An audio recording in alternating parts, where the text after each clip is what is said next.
So this morning we reflect on the Buddha's teaching and apply them to ourselves. So this word in English, reflection, is witnessing the way it is. It's not about thinking, but it's observing, witnessing. So in this, the Buddha knows Dhamma, witnesses, is a witness of Dhamma, of ultimate reality, of nature, what is natural, uncreated, the uncreated, unborn. So Buddha means is a wisdom knowledge, knowing is like this.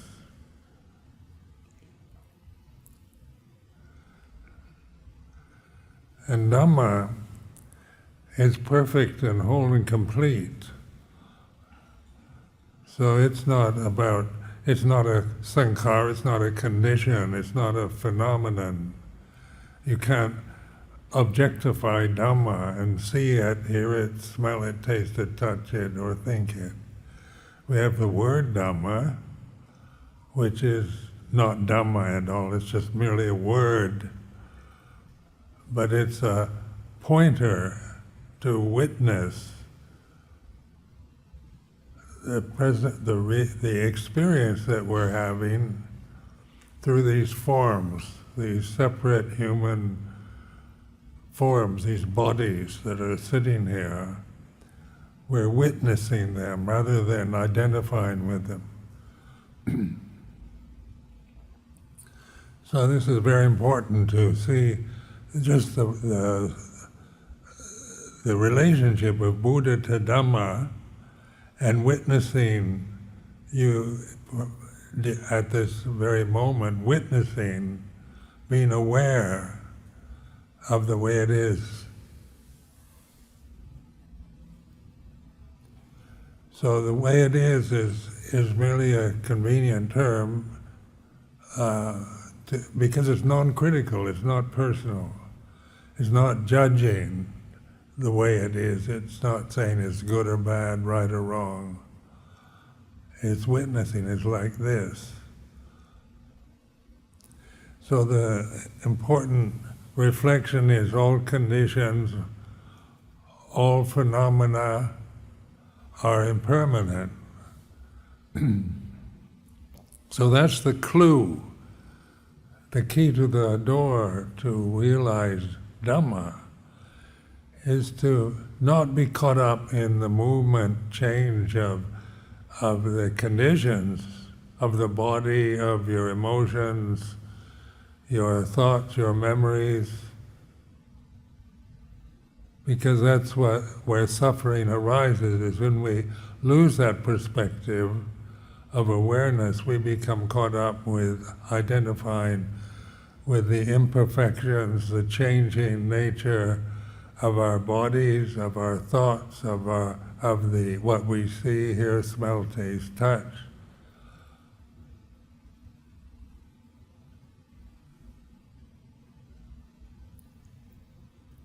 So this retreat is opportunity to begin to trust your awareness.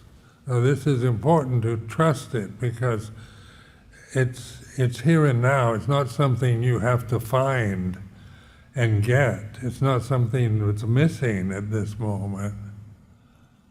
Consciousness is here and now. So it's not trying to find consciousness like modern science or psychology is always trying to define consciousness, trying to objectify it. What is it? It's a brain, or is it in the body, or are dogs and cats conscious, or, the modern Western scientific attitude is very deluded, actually, because consciousness is what we experience all the time. It's through consciousness that we experience the world, the body, the eyes, the ears, the nose, the tongue, the thoughts, the emotions. Without consciousness, there's no feeling, no seeing, no hearing. There's no space, there's no earth, water, fire, or air elements.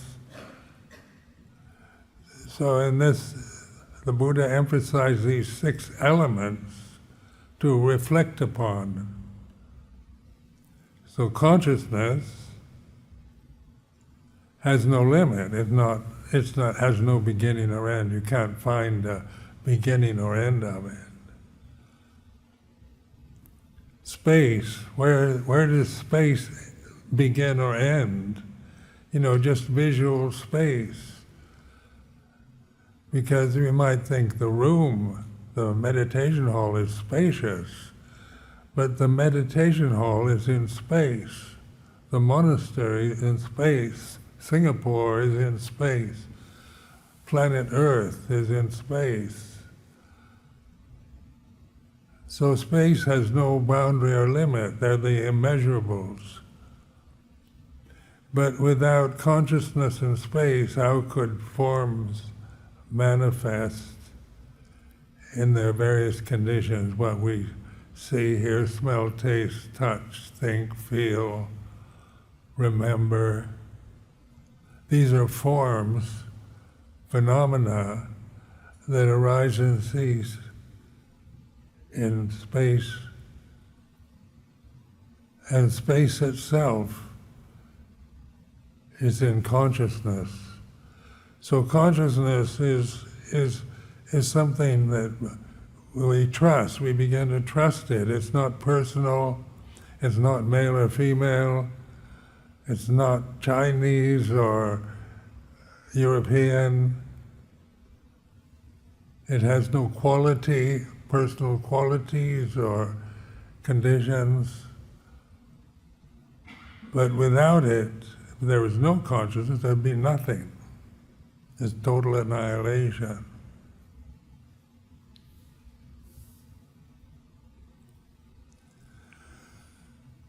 So mindfulness or awareness is conscious awareness of the way it is now. Now, the way it is now in terms of its quality is going to be different from one person to the next. It's not going to be the same for everybody, feels the same way or thinks the same thoughts altogether at this moment. We different ages, different conditions, different physical problems, mental problems are all different one from the other. So these are the elements, the earth, fire, water, and air elements. They're very changing, and we take them very personally. We create endless problems about the world, the family, ourselves, our children, our partners. All this goes on endlessly because we see the world as our reality when it's not really our reality. Our reality is conscious awareness.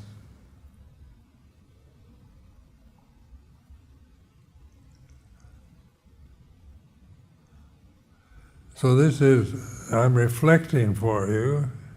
I'm not trying to tell you what to think or do, but encourage you in what you can really trust in at any time, in any place, whatever state your physical body, mental state may be.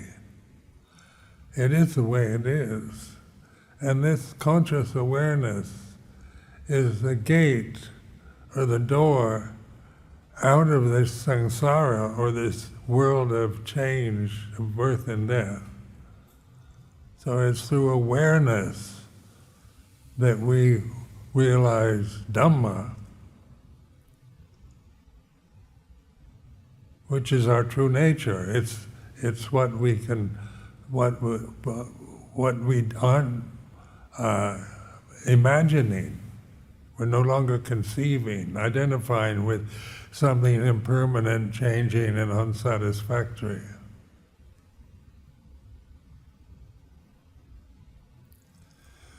Now there are three basic obstructions to being able to do this kind of reflection. And when we talk about stream entry or insight into the path, the Eightfold Path, the path of liberation, in Pali is called Sotapanna, there are three very obvious obstacles that prevent us from realizing, recognizing the path of liberation. And that, the first one is called Sakkaya Ditthi, a Pali word. And Sakkaya Ditthi is like the ego, the sense of I am this body, I am this personality, I am a man or woman, I'm Singaporean, I'm Chinese, I'm Malay, I'm Indian, I'm European. These are all conventions that we tend to identify with and believe in, put our trust in, these very ephemeral conditions that are made up by human beings. So we reflect, like Singapore is a word that humans gave to this particular island. The island doesn't say anything about being Singapore. When you ask the island itself what its name, it doesn't answer, it doesn't have a name. But we give it a name, Malaya, or Malaysia, or Thailand, England, America. These are all conventional words made up in various languages by human beings to define phenomenon.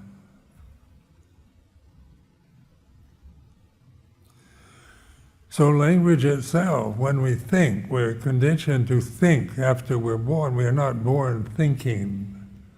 Thinking is an artificial acquisition after we're born. When you're born, your consciousness is the same. It's pure. The infant form, the baby, human form, is in consciousness, not consciousness inside the baby. So this consciousness then is, we're conditioned to see ourselves as very separate. We're a boy or a girl, we're Chinese or Malay or British. These are identities we acquire when we're older. When we've lived a couple of years, we acquire the identities of communication, of language. Whatever language is an artifice. Languages are conditions, are phenomenal. So we create ourselves, Sakkaya Ditthi, the ego, the sense of I'm a boy, you're a girl, you're my mother, you're my father, I'm a Singaporean. These are all conventions that we acquire that manifest in various times and places.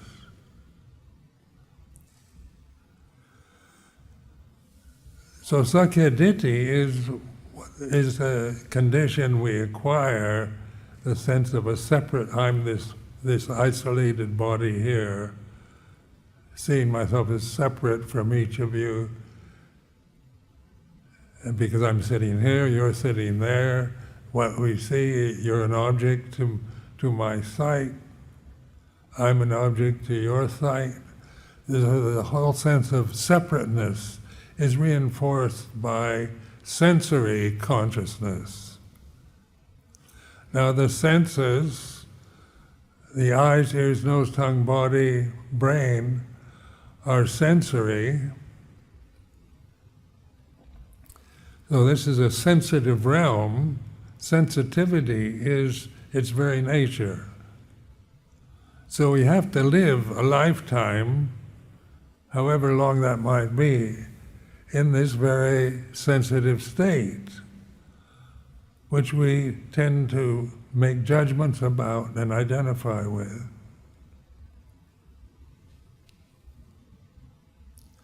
So this lifetime can be one of, it varies, like listening to the news this morning about 20,000, they found 20,000 corpses in Turkey and Syria over this terrible earthquake. Just suddenly, overnight, the earth shakes and 20,000 people die from collapsed buildings and so forth. So all these separate forms, many of them children, infants, they're very uncertain, aren't they? The earth has these natural conditions of change. The earth is incessantly changing. With climate change, they call it climate change now. They're very much bringing it into consciousness. Volcanoes, earthquakes, floods, famine.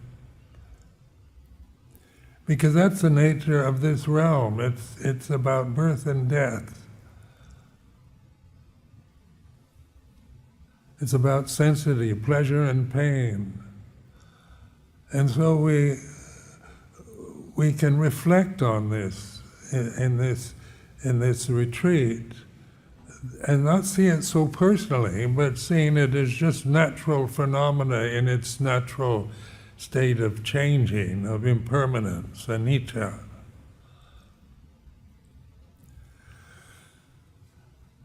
Now most of us hope to live to a ripe old age with the safety net of social security and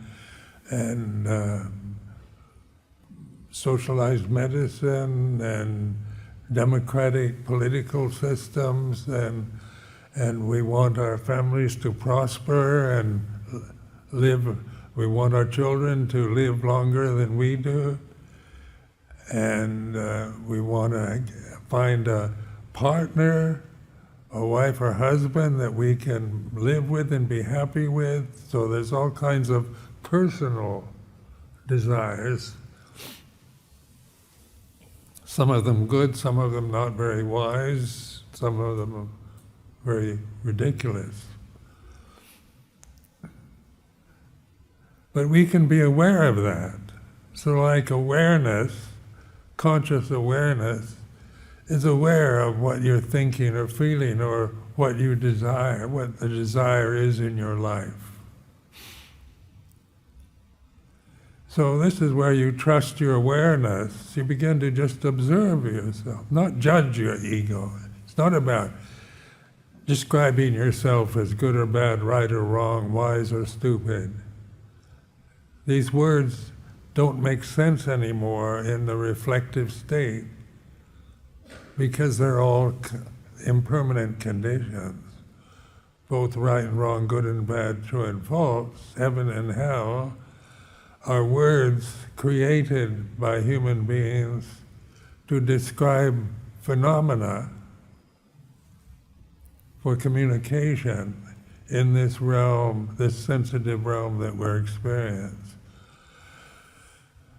But experience is always here and now. When we think about the future, how long will we live? Will we have good health or bad health, or the future, climate change, overpopulation, floods and famines and earthquakes. The future is the unknown, it's imagined at this moment.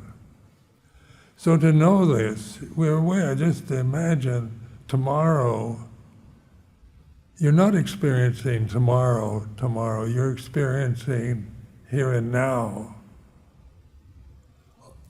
Every moment of your life, experience is now, and it can be pleasant, painful, neutral experience. But the knowing of experience in the present moment is sati sampajanya, or conscious awareness.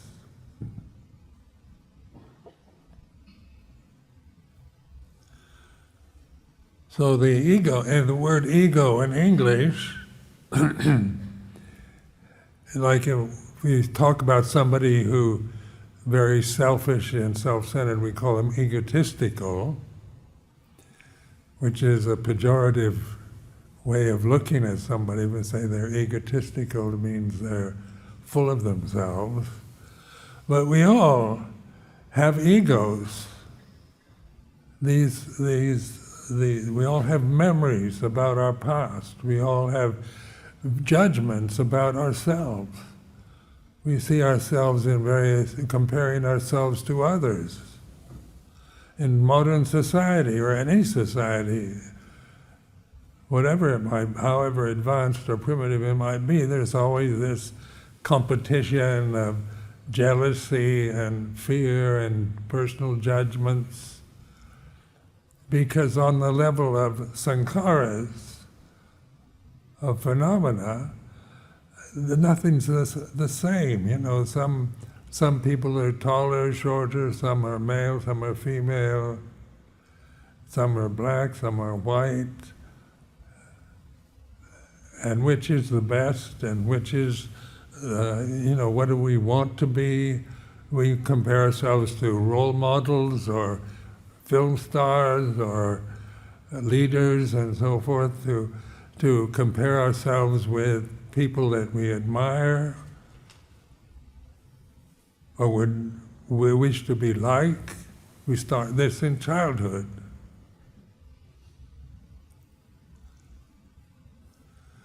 Growing up in the United States in the 1940s, I was born in 1934. Very much, my childhood was very much affected by Hollywood movies of that era, and so you formed you wanted to become like a film star. They were much admired. They're the Devadas of Americans at that time. So, looking back to the 1940s, 1930s, the film stars of that time that were once very glamorous and handsome or beautiful are now all dead. Where, it's you kind of see them, remember them as they were presented through the films of the 1940s and 50s. But this is memory, isn't it? We remember them, and then we remember them when they were young, and we don't want to remember them when they get old and shriveled up, because that reminds us of our own identity with the physical body, which is always growing older. Once you're born, once a baby comes into life, it just gets older and older till you reach my age or older. And that's just the form the sensitive form that we create this sense of a separate self, or sakya ditti, or the ego. So it's suffering. Sensitivity is, when the Buddha established the first noble truth, it wasn't a depressing kind of negative attitude towards life, it's an understanding that all these conditions that we experience are in the process of inexorable changingness. That's their very nature, the nature of these forms, the nature of our eyes, ears, nose, tongue, body, or brain. All these are changing. And they don't always change for the best. You know, you reach a peak and then like you can only inhale so far and then you have to exhale. So inhalation, like with Anapanasati, is very easy, pleasant to inhale. But you can only reach a peak and then you have to exhale. And that's the pattern of phenomena, the basic pattern of all phenomena, rising and ceasing, growing up, growing old, birth and death. And so we're educating ourselves by reflecting on this very obvious reality that we experience, but we don't tend to pay attention or understand it completely because we strongly identify with impermanence, with things that are unstable and changing. So when we identify with conscious awareness, that's what you can trust, because that doesn't change. And that's how we can reflect on experience here and now.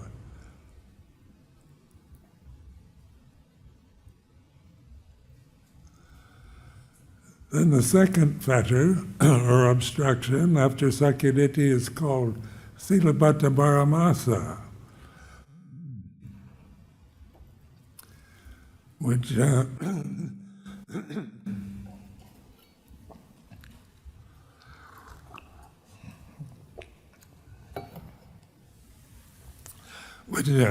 Pali word Silabhata Paramasa translates into English as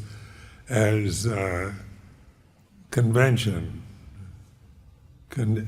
conventions, social conventions, cultural conventions, religious conventions, class conventions. So we live in a conventional world. We organize our societies. We're brought up to believe we're Buddhists or Christians or atheists. We're brought up to believe we're Singaporeans or Malaysians, or we're brought up to think we're Chinese or Europeans. And so all these are conventions. There's nothing wrong with them. There's nothing bad about them, but they are conventions that we tend to operate from. We become very conventional. We form our biases, our prejudices through these conventions.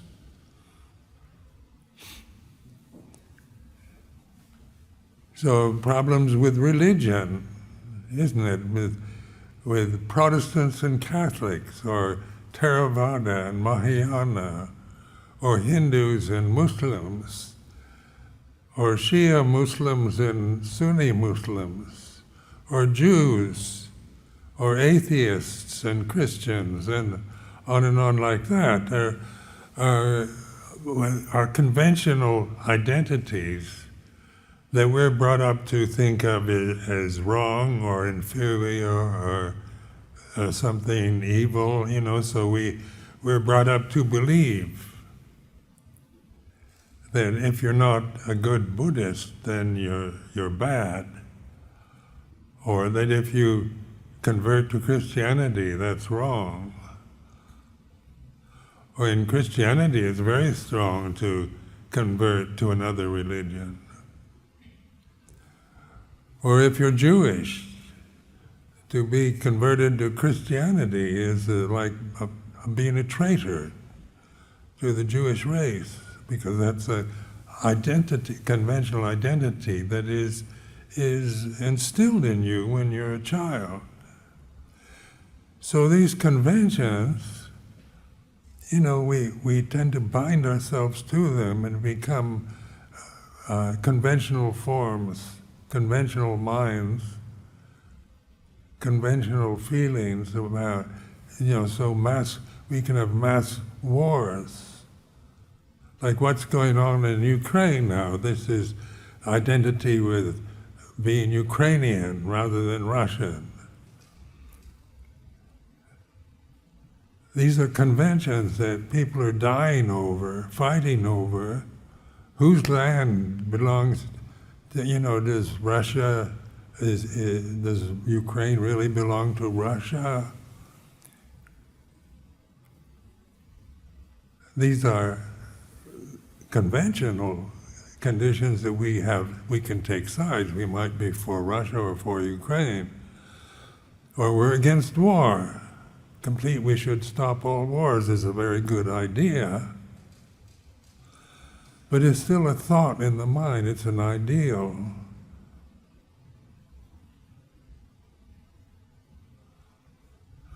So the endless wars that go on, when after World War II, and they formed the United Nations in San Francisco. I was about, this was 1945, 46 then, or 47, I think, 1947. I was about 12, 13 years old. I had great hopes that all the United Nations would unite in making agreements for safety, and we wouldn't have any more wars. There's no World War III coming. We'd all solve our problems through diplomacy, through reason and logic, and everything would be wonderful with all the nations of the planet united in this one organization. And then you see it's a good idea. United Nations is a very good idea. It's an ideal. But how united can nations be when they have these various different conventions that they're conditioned by? Can Ukrainians really, isn't that an identity they acquire when they're innocent children?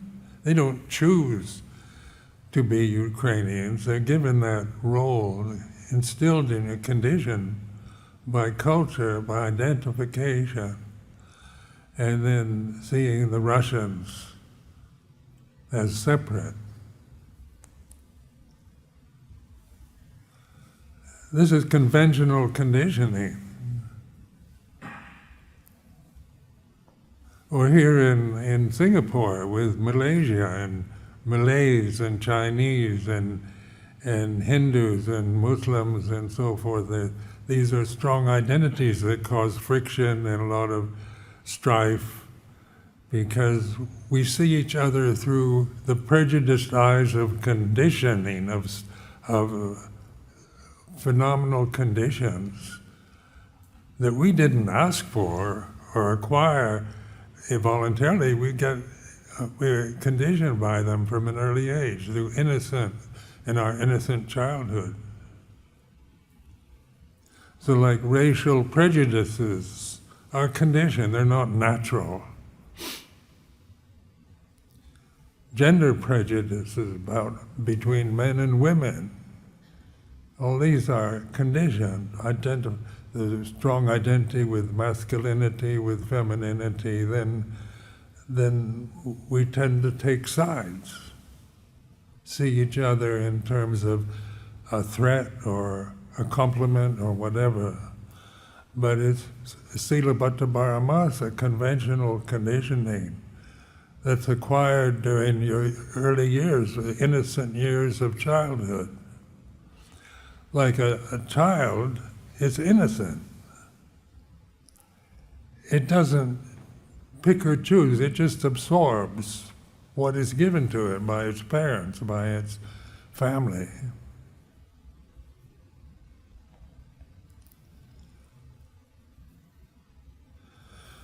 So Srila Bhattacharya can be very good and can be very bad. It has both extremes of conditioning. We can have very good conditioning, very tolerant, very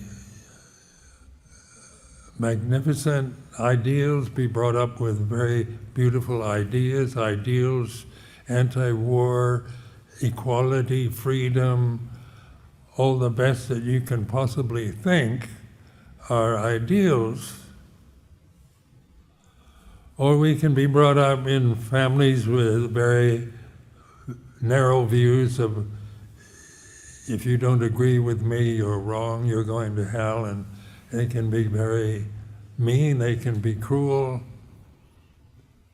Because Sila Bhattacharya, remember, is a phenomenal condition. And it's to be understood, not to be discarded. We're not going to deny these conventions or get rid of them, but we begin to see through them. We're developing wisdom, which is natural to all of us. Wisdom is natural. It's not something you learn. So this is a wisdom teaching,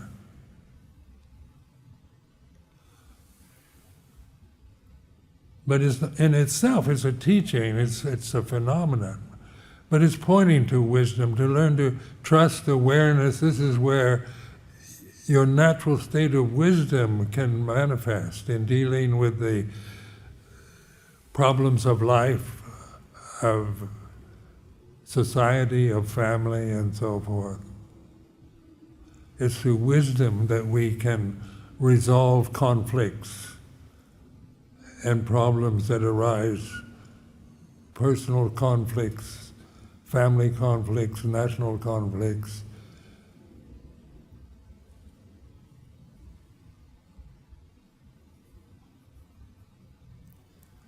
So then you can begin to be aware that Sila Bhattacharya or conventions, conditioning, is impermanent, unsatisfactory. It's not a refuge. It's not a refuge you can take, you can trust. Because many of us were brought up with ideals. Americans are very idealistic. So I was brought up in a very idealistic way, only to, as a child, it's very nice to have beautiful ideals.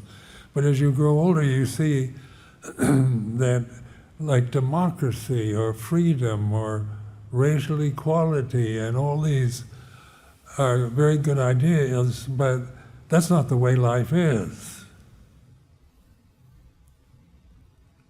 It's not an ideal. Life in this form, or this changing form, is not an ideal.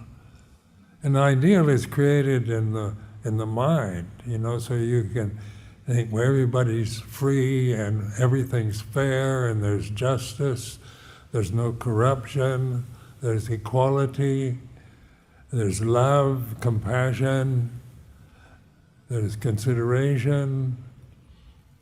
We all help each other in a democratic society, and it's a very beautiful idea. But it's words, isn't it? So in contemplating Dhamma, Dhamma is not it's not an ideal, it's ultimate reality. You can't create Dhamma as an ideal. Even the word absolute reality is saying too much about it. It's what you are actually at this moment. Dhamma is your true nature, but you're not aware of it. because you're conditioned through Sakya Ditti and Silabbata Paramasa to identify with what isn't an ideal. Is there an ideal man or woman existing?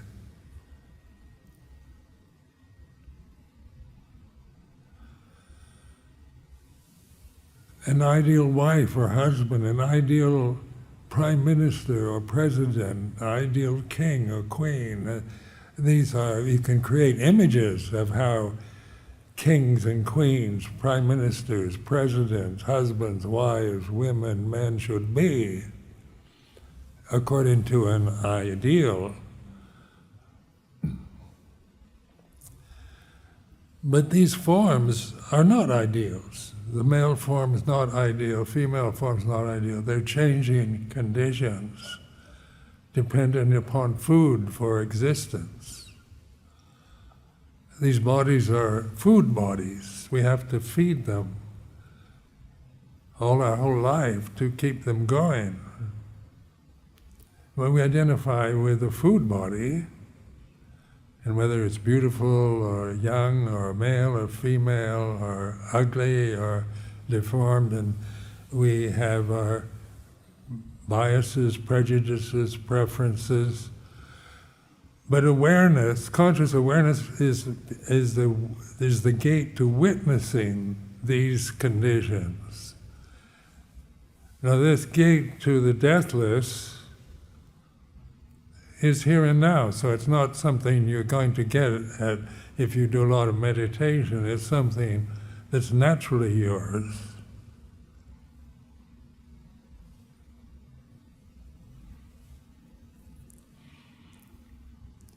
So the third obstruction is called Vichikicha, is Pali word for doubt. So there's this sense of the ego separate self is Sakya Ditti, conventional conditioning is Silabbata Paramasa, Vichikicha is language, thoughts. So we're taught to, all modern education is about thinking, about acquiring knowledge from books, from teachers, from research. It's all going out toward objects of what we see, hear, smell, taste, touch, think. In modern life, we tend to glorify the brain. To say somebody has a really good brain, they're brainy. We all fear dementia as we get older, Alzheimer's disease, and these are the anxieties of old age, because anything acquired you can lose. We spend our youth being educated to acquire more and more knowledge as modern education demands more time in institutions, learning from others. So we're acquiring maybe a fantastic amount of knowledge about science, psychology, space. There's nothing wrong with this, but our attention is always being drawn out to objects of the sense, which are changing. The senses are changing. Your eyes are changing, and the objects of the eye consciousness is changing. So we might acquire a lot of knowledge, might become brilliant geniuses in terms of having all kinds of PhDs from impressive institutions and be acknowledged by a Nobel Prize or have rewards or accolades, or we might feel inferior because we aren't well educated. We identify with, I'm not highly educated, or I'm very well educated, these are all sakya-ditti, ego identities. And the society praises this endless acquisition of knowledge. So we want to find out about the moon and Mars, something very far away. Rather than go on a retreat and awaken to Dhamma, to ultimate reality, we can spend millions of dollars just trying to establish a station on Mars. Or there's even ideals about establishing cities on Mars. When we've ruined planet Earth, then we can all escape to Mars. And as kind of ridiculous scenarios like that, you hear quite often.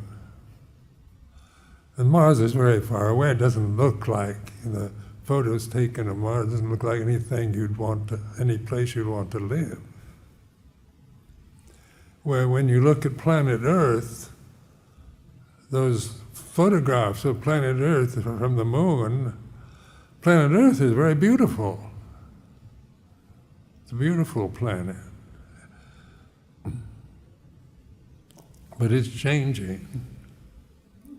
And that's the very nature of phenomena, is change.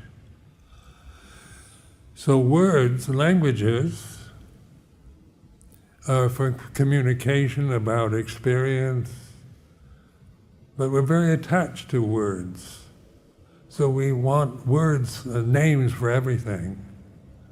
We want to have, agree on what to call this or that, or whether it's good or bad. We make value judgments, moral judgments about activities or habits as good or bad. And that's the function of language, which is very divisive. It divides everything: man, woman, male, female. Immediately you've separated, the two are separate. Now there's a movement where you want to see them as equal. There's no difference between men and women, they're totally equal, is an ideal. It's not the way things are.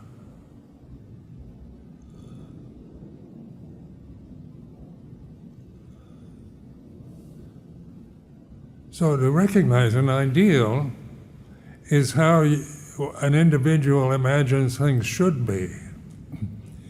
Like being head of a monastery, being abbot of a monastery. I remember when I was first sent to what we know now as Wat Pah Nanachat in Thailand to establish a monastery.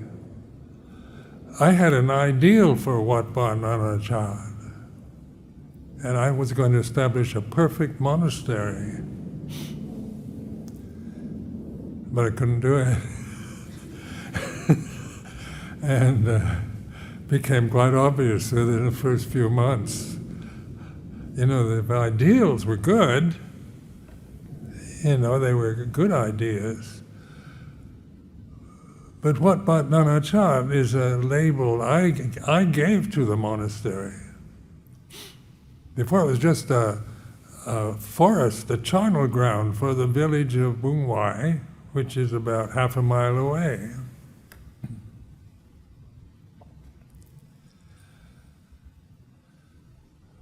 Well, when we fall in love with somebody, we imagine, romance is rather blinding because we tend to see them the way we want them to be. We try to be kind and good and pleasant and charming with each other when we first meet, so we can form romantic emotions around that relationship. So in the Hollywood version of my generation, it was the idea of finding the right person and getting married, living happily ever after.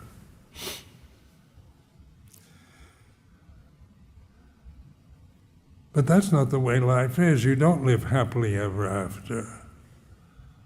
Romance is an emotion quite pleasant when you are in love, but it is an impermanent emotion. You can't be romantic all the time. You've got to deal with the humanity of different karma, different attitudes, different habits. Learning to live with another person can be quite a trying experience, as many of you know. Learning to live in a sangha of monks is a learning experience. That's how Luang Por sees it. He was very generous in ordaining and allowing men to ordain, even though they weren't always, the perfect ideal for monastic life. He's giving everybody the chance.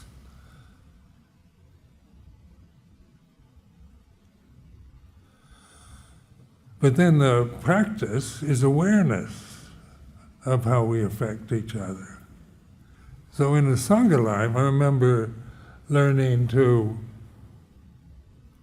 at first I saw every monk, Luang Por and there were 22 monks at the monastery at the time, and I projected onto them all kinds of ideals. I couldn't speak the language, so I saw them all as highly spiritually evolved people. And then as I began to live with them, that view, that ideal vanished.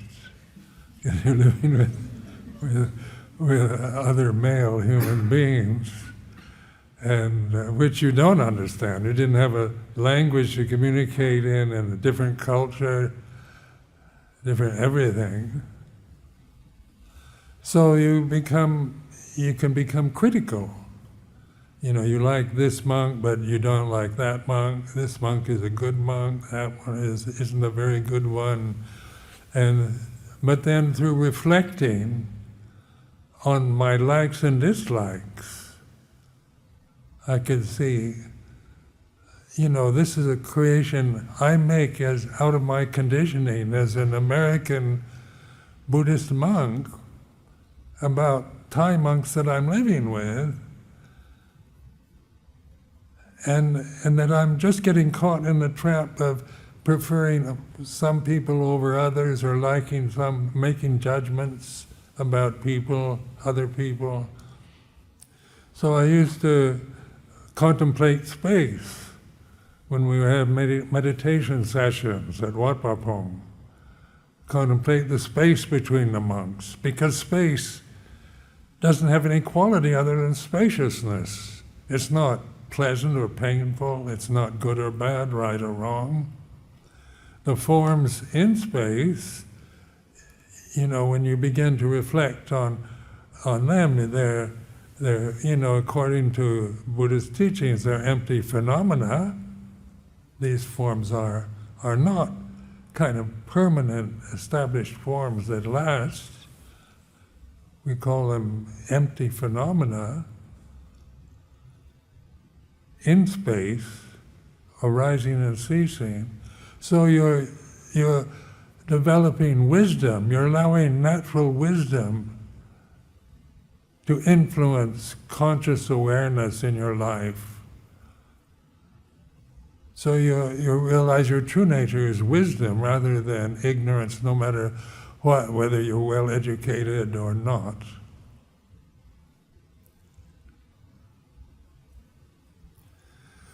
So language itself is to be not to be trusted. How do words affect you? How do things affect you then when you hear things, when you hear somebody criticize somebody else? When you love somebody and then somebody criticizes them, what do you feel? So you're aware, you feel resentment or angers like this. You're not trying to not feel anything. Or if you grasp the feeling, then you get angry and you won't speak to that person anymore and carry on like that. If you try to suppress the feeling, that takes a lot of effort to suppress emotions. To not feel emotions takes a lot of effort and hard work. But to recognize emotions are phenomena changing. And what knows phenomena is sati sampajanya, or conscious awareness. That's the witness to the way it is. So by trusting in awareness, you find your strength and stability in Dhamma rather than in trying to perfect worldly conditions or just giving up in passive resignation to misery and suffering. So these three obstructions, fetters, they hold us back, they bind us to our delusions, and they're all created by human beings. So like the ego is a human creation. Social conventions, religious conventions are made up by human beings. They're not natural conventions. Language, which always creates doubt and uncertainty when we try to think too much, try to have answers for every question or solutions to every problem. We get caught in doubt. Is a phenomena that arises and ceases, and these are all creations of the human species that we identify with as the human species. But this human species has this Buddhist convention, a skillful convention, which is not to be grasped, but it's a pointing. It's a pointer, it's a directional sign at Dhamma, at ultimate reality. So again, I reiterate, Sakkayaditthi, the ego, sense of a separate self, separate person. Silabbata Paramasa, conventional conditioning. And Vicikicca, doubt, created through grasping thoughts and ideas. So I offer this for today's reflection.